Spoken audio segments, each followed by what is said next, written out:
gì người yêu cũ tôi trong đời là gì người bạn tôi hàng thương mến ngày hôm trước nói yêu tôi giờ đây trăm ngàn lý do dù như thế tôi vẫn yêu thương cuộc đời. Đời là gì tình thân quý hơn trong đời đời là gì và còn tình là nghĩa sống rồi cuộc sống bao khó khăn tình thân một ngày sẽ quên làng sương chưa biết đâu. Đời là thế ai cũng thế nào phải chỉ một mình ta cố gắng sống cho vừa lòng hết mọi người sao người hôm qua nay khác rồi người đến đây rồi cũng đi dẫu có chết thơ cũng vậy thôi. Đời là thế ai cũng thế nào phải chỉ một mình ta cố gắng sống cho vừa lòng hết mọi người sao người yêu ta đây mỉm cười người ghét ta rồi cũng qua ta vẫn phải sống cuộc đời ta.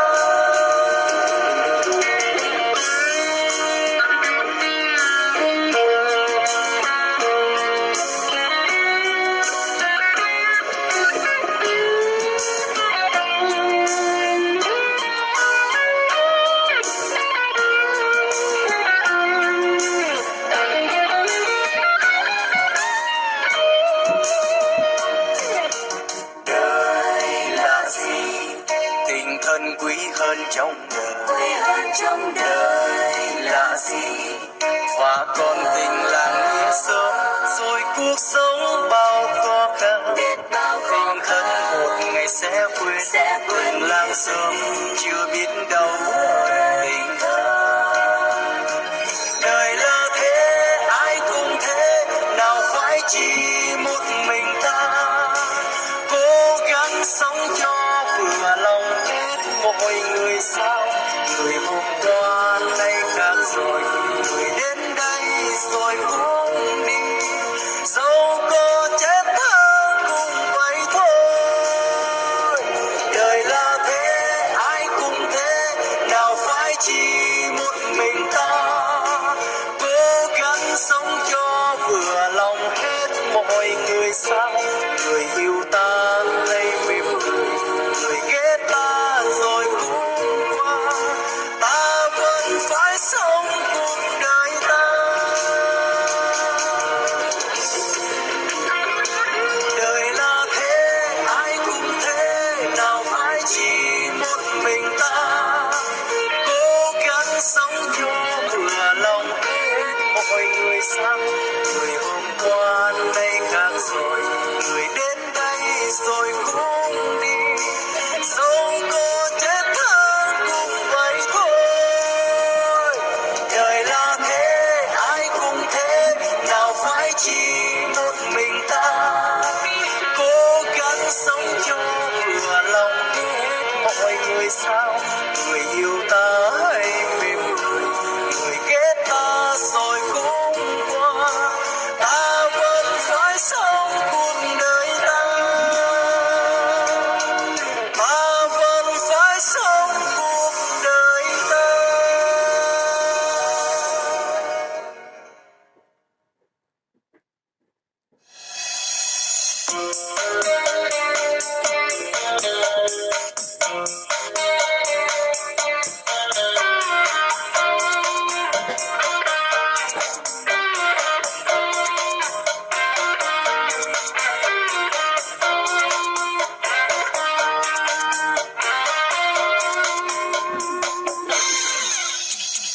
Có những lúc lòng ta vẫn vương và có những lúc lòng ta nhớ thương một người ở nơi rất xa xa xôi mà em nào đâu có hay. Có những lúc lòng mơ đến ai và có những lúc chờ phone của ai, lòng ta làm như chẳng có chuyện gì, chỉ là đùa vui thế thôi. Người yêu của ta vẫn bên cạnh ta, trái tim của ta vẫn yêu người thôi, mà sao lòng ta nhớ thương làm chi, nhớ thương một người con gái. Người con gái kia đã khiến ta giờ phải nhớ thương trong lòng. Người con gái kia đã khiến ta giờ đây thành kẻ bướm hoa. Người con gái kia dẫu nhớ thương thì cũng chẳng có chuyện gì. Người con gái kia hãy để cho lòng ta từ đây bình yên bên người yêu.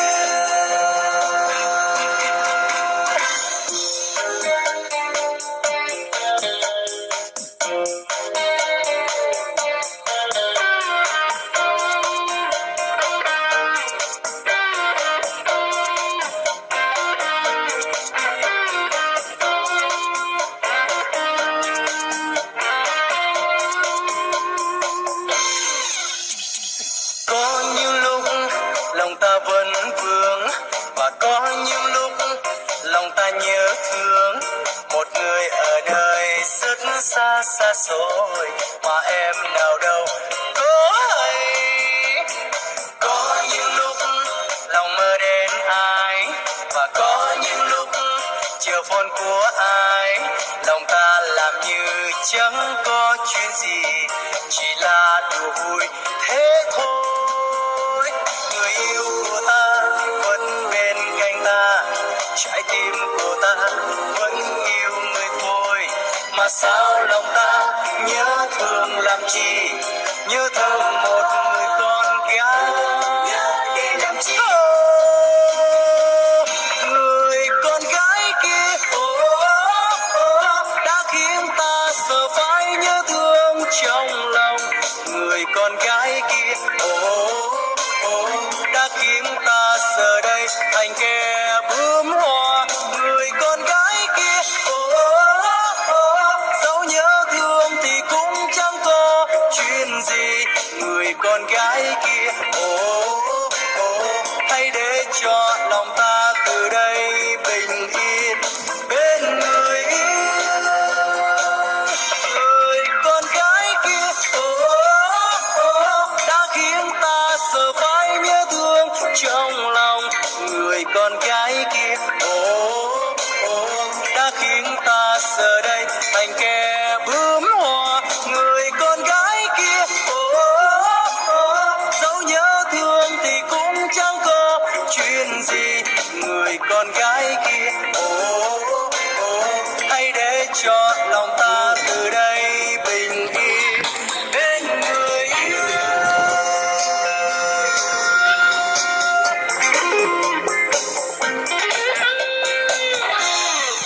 Mai cô